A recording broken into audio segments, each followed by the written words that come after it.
Vamos agora viajar pelo mundo, conhecer um pouco, vamos entender qual é o destaque da nossa versão do Sagres Internacional. Sagres Internacional. Os principais fatos do cenário mundial com credibilidade e análises profundas.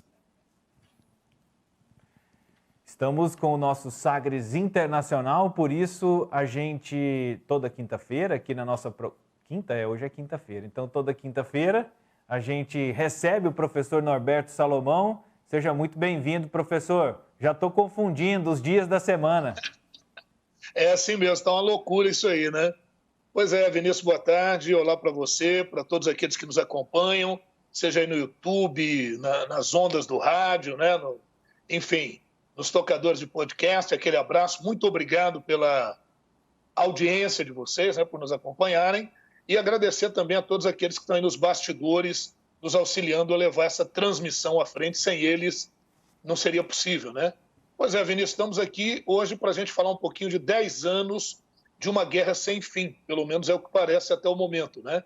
10 anos da guerra da Síria, 20 para 21 anos da Primavera Árabe, que tem colocado fogo ainda mais naquela região do norte da África, do Oriente Médio, uma região ou regiões de sempre ter uma instabilidade política e militar muito grande, né? E onde ocorrem guerras indiretas, porque algumas dessas guerras são diretas e outras são indiretas. A gente vai falar um pouquinho disso no decorrer aqui do nosso papo. Então, já que o tema é a guerra da Síria, 10 anos, eu fiz a minha tarefa de casa, mas eu vou te apresentando ao longo... Eu estou tentando até lembrar o nome do filme que eu assisti, que falava sobre Primavera Árabe, né? Contava como o poder das redes sociais durante a Primavera Árabe. Uma coisa sobre Samira, não? A promessa de Samira, acho que tem alguma não sei, coisa eu vou assim, tentar procurar aqui no... assim, mostra como o YouTube e o próprio Facebook foram ferramentas importantes para driblar o regime antidemocrático no Egito, né? Então, isso mesmo. E aí, quando eu comecei a ver sobre esse tema, né? Quando vi que essa era a pauta e que nessa semana completa 10 anos, o tempo passa muito rápido e é difícil a gente não ver perspectiva de solução para a região, né, professor? É verdade, Vinícius. Olha, o marco para a guerra da Síria é 15 de março de 2011. Então, quer dizer que essa semana nós completamos 10 anos dessa guerra terrível, com a morte de milhares, né, milhões de pessoas, alguns milhões já, milhares de crianças que morreram, outras órfãs. Então, uma situação complicada. Eu vou tentar estabelecer inicialmente aqui um ponto de partida para a gente, né? A guerra da Síria está diretamente ligada à Primavera Árabe. A Primavera Árabe, ela começou em 2011, né? 2010, na verdade, a Primavera Árabe. Está em um mapinha, vocês podem ver uma setinha aí, amarelinha ou laranjinha, que está apontando para a Tunísia. A Tunísia, um regime ditatorial há 33 anos, com o poder, ou sob o poder, né? De uma ditadura de Zine el-Abidine Ben Ali, né? É o nome bom, né? Zine el-Abidine Ben Ali, há 33 anos. O poder, um regime repressor. Mas a coisa começou não em função de um líder revolucionário, de alguém assim, não. Um vendedor de frutas, um ambulante, um camelô. E ele constantemente era extorquido pela polícia para poder continuar fazendo lá o seu negócio. E um belo dia ele não tinha como pagar, né? Ele que recebia em torno de $150 para poder sustentar sua família vendendo ali seus legumes e frutas. E aí, como ele não podia pagar, os policiais quiseram tomar o carrinho dele. Ele falou, não, então pelo menos me deixa aqui com o carrinho, com as mercadorias, que eu vou embora para casa. Pelo menos eu e a minha família, a gente pode comer isso que está aqui. Mas esses policiais não permitiram, não deixaram que ele levasse o carrinho dele de mercadorias. O que ele faz? Ele faz a autoimolação, né? Ele coloca fogo no próprio corpo. É esse que está aí, que vocês estão vendo aí agora, é o Mohamed Bouazizi, que se tornou símbolo dessa revolução chamada Revolução do Jasmim na Tunísia. E aí, como você bem disse, Vinícius, logo as redes sociais, por meio do Facebook, por exemplo, e do Twitter, as pessoas foram se comunicando que era forma de burlar uma imprensa altamente controlada e que, obviamente, não dava notícias a esse respeito. As pessoas começaram a ir para a rua, começou a haver distúrbios em massa, e aí a ditadura da Tunísia, né, do Zine El Abidine Ben Ali, não aguentou. Ele acabou caindo do poder em 2010. Aí está ele. Ó. E a questão é que, a partir daí, essa revolução toma corpo em todo o norte da África. E outras vítimas, né, outros governos ditatoriais... Achei o nome do documentário. Disso. Achou aí? The Square. Como é que é? The Square, a praça. The Square. Tudo bem. Então, conta a história do Egito. Aí, ó. E aí a próxima vítima, digamos assim, foi a ditadura de 30 anos do Hosni Mubarak no Egito. Hosni Mubarak, que era vice-presidente, e quando houve um atentado em 1981 para 82 ao então presidente do Egito, ele como vice assumiu, né? E ficou até 2011. Em 2011, ele cai do poder, depois fica muito doente, né? Mas nesse período de 30 anos ele acumulou uma fortuna de aproximadamente 70 bilhões de dólares. Então você nota que as manifestações contra esses governos dizem respeito não só à questão da liberdade, né, da falta de liberdade, da falta de democracia, mas também da corrupção e do abuso de autoridade que essas ditaduras iam estabelecendo. A próxima vítima foi o Muammar, o famoso, né, o conhecidíssimo Muammar Gaddafi da Líbia, né, que implementou uma ditadura árabe socialista, flertou aí com o panarabismo. Enfim, ele também cai do poder de forma violenta, inclusive ele acaba sendo capturado e linchado, né? Então, a partir dessa Primavera Árabe, isso se estendeu para outras regiões do norte da África e do Oriente Médio. E chegou até a Síria. Né? Na Síria é um questionamento muito grande, porque o governo do Bashar al-Assad, né? Aqui está a Síria, o mapinha da Síria, só para a gente se localizar. Você está vendo que eu coloquei um mapa maior, depois eu puxei uma setinha para dar um destaque. Olha como é que a Síria, com quem a Síria faz fronteira, né? Ao norte aí com a Turquia, a sudeste com o Iraque, a oeste com o Líbano, mais ao sul com Israel, ainda mais ao sul com a Jordânia. Com Israel é bom lembrar que na guerra do Yom Kippur, a guerra do Yom Kippur em 1973, a Síria perdeu de vez as colinas de Golã. Israel já tinha dominado na Guerra dos 6 Dias, em 1967, as colinas de Golã, uma área importante para abastecer de água Israel.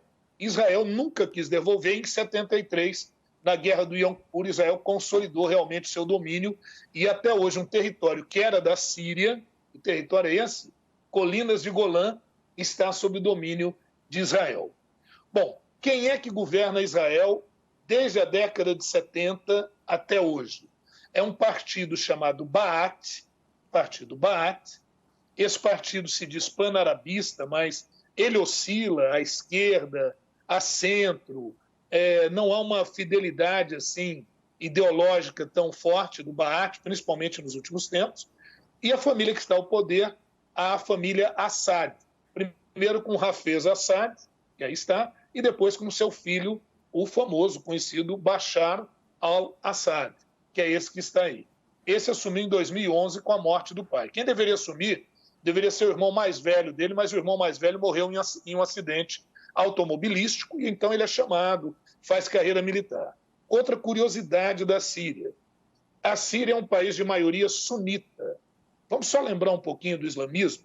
O islamismo foi criado por Maomé no século VII, lá na Arábia. Quando Maomé morreu, ele não deixou nenhum testamento, nenhum documento que dizia quem seria o seu sucessor. Então, os árabes vão se dividir. Uma ala achava que o verdadeiro sucessor de Maomé era o seu genro e primo Ali, ou Ali. Esses vão dar origem aos xiitas, que seguem o Corão, ou Alcorão, ao pé da letra. São considerados ortodoxos islâmicos, porque seguem o Corão ao pé da letra. São minoria. No mundo islâmico, eles estão entre 12% a 13% em todo o mundo islâmico. Já outros, uma maioria, considerou Abu Bakr, ou Bakr, sogro de Maomé, e com quem Maomé muito conviveu, como seu verdadeiro sucessor. O Abu Bakr, ou Bakr, ou Becker, ele convocou sábios para interpretar passagens do Corão e escreverem textos de sabedoria, são as chamadas sunas. Esses serão os sunitas. Os sunitas, regra geral, e do ponto de vista religioso, são considerados mais flexíveis, mas isso não significa que nós não tenhamos sunitas radicais. Por exemplo, a Al-Qaeda é sunita, o grupo Estado Islâmico, o ISIS, lá do norte do Iraque, fronteira com a Síria, é sunita. Então nós temos grupos sunitas radicais. Aliás, o mais radical deles hoje é o Estado Islâmico. Na Síria, a maioria é sunita, mas a minoria que governa a Síria, desde a década de 70, com o Hafez Assad, o pai do Bashar al-Assad, é a minoria xiita alauíta, que é uma vertente dentro do xiismo e que muitos nem consideram como islâmica, porque eles misturam outros aspectos religiosos. Eles têm uma perspectiva laica, ou seja, normalmente não misturam Estado com religião. As mulheres podem andar sem o véu, sem o chador ou qualquer coisa do gênero, e assim ia sendo conduzida a coisa lá na Síria.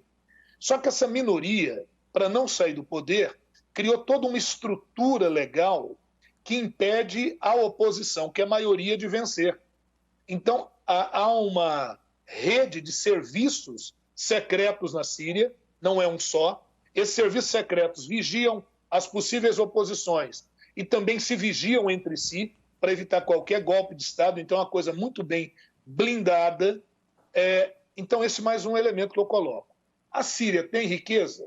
Tem petróleo. O grande produto de exportação da Síria é petróleo. Esse governo de minoria xiita tem aliados? Quem são os aliados de Bashar al-Assad? Eu tentei, viu, Vinícius, sintetizar ao máximo para que todos nós possamos entender. Quem são os aliados de Bashar al-Assad? Então vamos ver. Como ele é xiita, seus aliados são o Irã, governo xiita do Irã. Os aliados, aqui estão alguns efeitos, né, da guerra na Síria. A gente vai vendo um clipezinho aí, muitos refugiados, né, um processo tenso, um quadro trágico aí, facções, né, mais radicais. E aí algumas cenas de destruição, né? A gente quis colocar aí algumas imagens que têm marcado esses 10 anos, principalmente crianças, né?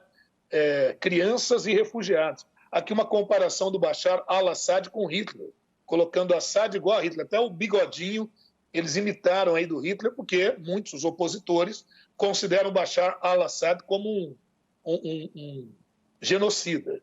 Aqui aquele garotinho, né, refugiado, que acabou sendo encontrado morto à beira da praia, e aí mais refugiados. É um dos grandes dramas da Síria, quase 2 milhões de refugiados pelo mundo. Bom, é isso. E aí, Vinícius, o que eu colocava, então, quem são os aliados do Bashar al-Assad? O Irã, o Hezbollah, que é um grupo radical do sul do Líbano, a Rússia, de Vladimir Putin. Esses são os principais aliados do Bashar al-Assad. Quem são os opositores de Bashar al-Assad? Grupos na fronteira, grupos internos. Os curdos, o Estado Islâmico. Agora, o Estado Islâmico, todo mundo é contra ele, ali na região. Tem essa curiosidade. O governo turco, não é? Também é contra o Bashar al-Assad. E aí os Estados Unidos, a França, a Inglaterra, que são contrários a esse sistema. Então, todos eles são contrários ao regime do Bashar al-Assad. Por que a guerra começou? Porque com os exemplos que ocorreram na Tunísia, com os exemplos que ocorreram no Egito, com os exemplos que ocorreram na Líbia, depois no Iêmen, tem outros tantos que a gente não tem o tempo aqui para discorrer, lá dentro da Síria havia uma demanda reprimida. Qual que é a demanda reprimida? Uma maioria sunita governada por uma minoria xiita, alauíta, do Bashar al-Assad, acusado de corrupção, de autoritarismo e de perseguições. Então, essa maioria também, por meio das redes sociais, vai às ruas. Quando surgem os primeiros focos em Derá, em Alepo, em Idlib, os primeiros focos contra o governo Bashar al-Assad, imediatamente o Bashar al-Assad mandou seus exércitos para combater com grande violência, inclusive em alguns casos usando armas químicas como cloro, como gás sarin, por exemplo. E aí, quando isso ocorre, isso vai parar lá no Conselho de Segurança da ONU. Lembra, Vinícius? Lembro. E todos aqueles que nos acompanham. O Conselho de Segurança da ONU, nesses casos, propõe intervenção. Só que lembra que a Rússia... Mas um pode vetar. E aí um pode vetar. Tem poder de veto. Isso. E então a Rússia vetou, já foram mais de 14 reuniões propondo intervenção na Síria.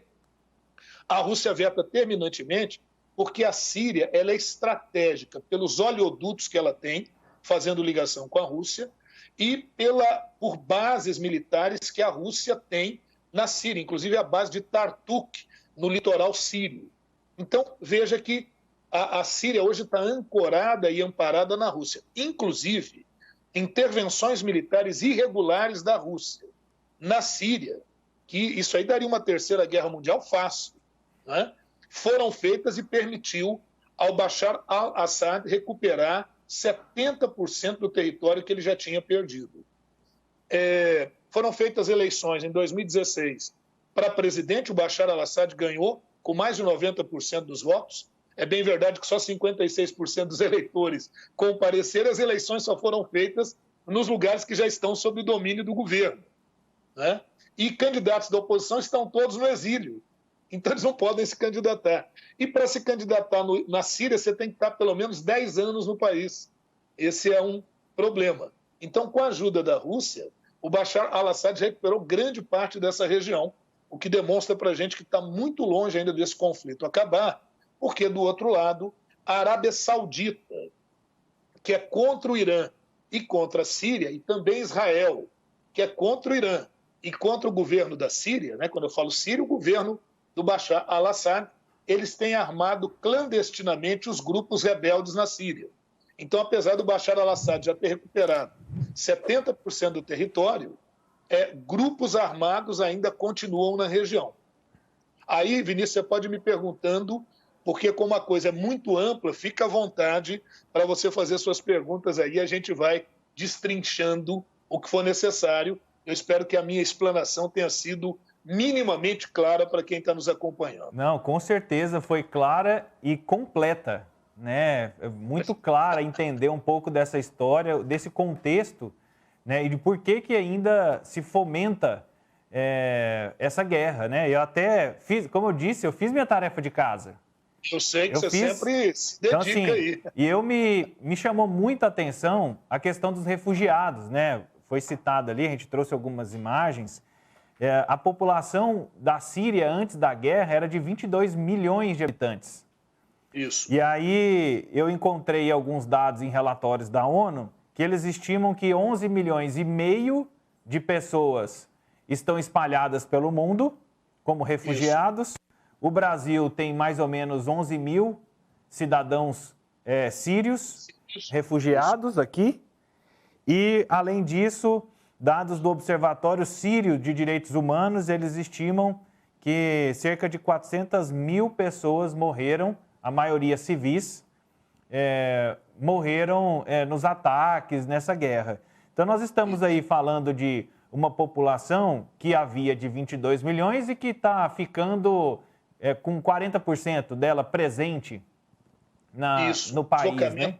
Isso. E mais um detalhe, né? Em meio a tudo isso, a Covid-19. Pois é. E aí não basta isso, a Covid-19. Agora, você imagina, Vinícius, a quantidade de órfãos. A Unicef está muito preocupada com isso. Mais de 10 mil crianças morreram ou foram feridas durante os 10 anos dessa guerra na Síria. E a Unicef está muito preocupada de o que fazer, como abrigar essas crianças, os abusos cometidos pelas crianças, porque não basta, veja você, o trauma da guerra.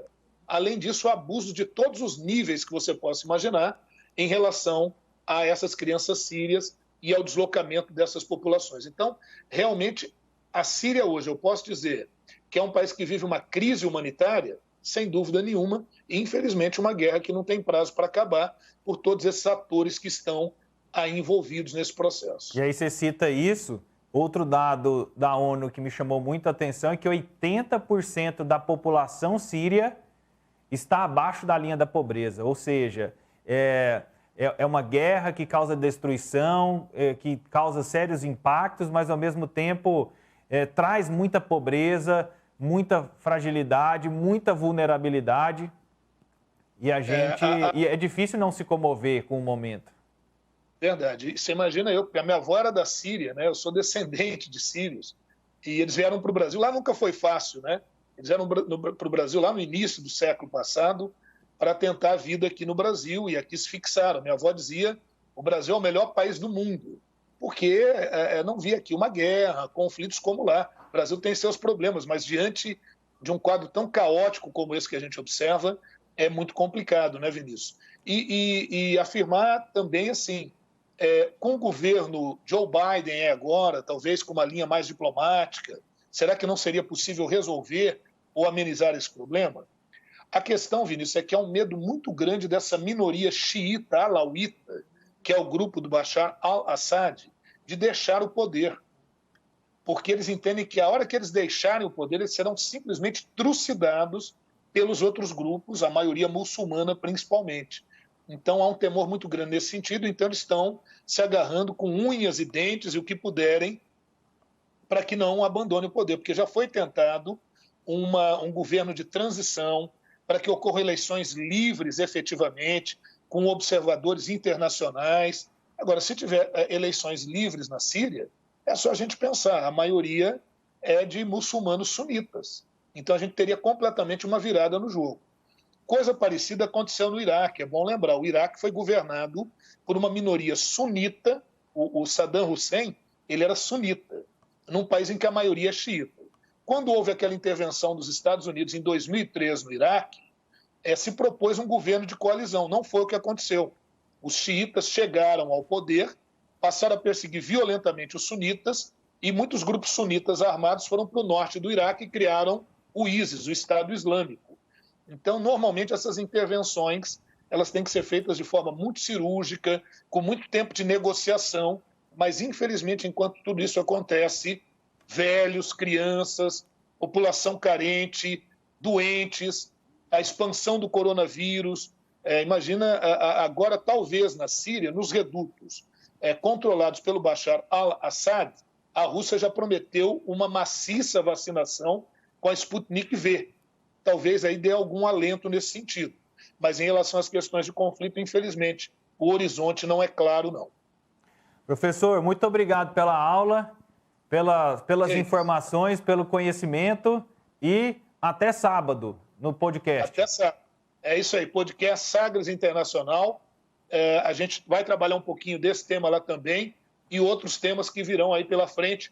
Não perca também toda quinta conosco aqui. A gente está sempre pensando, tentando achar o tema mais interessante para a gente poder discutir, né? Eu até tinha pensado, viu, Vinícius, em trabalhar com a Agnès da Bolívia, né? Que foi presa agora, mas eu achei esse tema da guerra da Síria mais importante, relevante para esse momento. Mas na semana que vem tem mais. Combinado, então, professor. Muito obrigado. Esse é o professor Norberto Salomão. Tchau.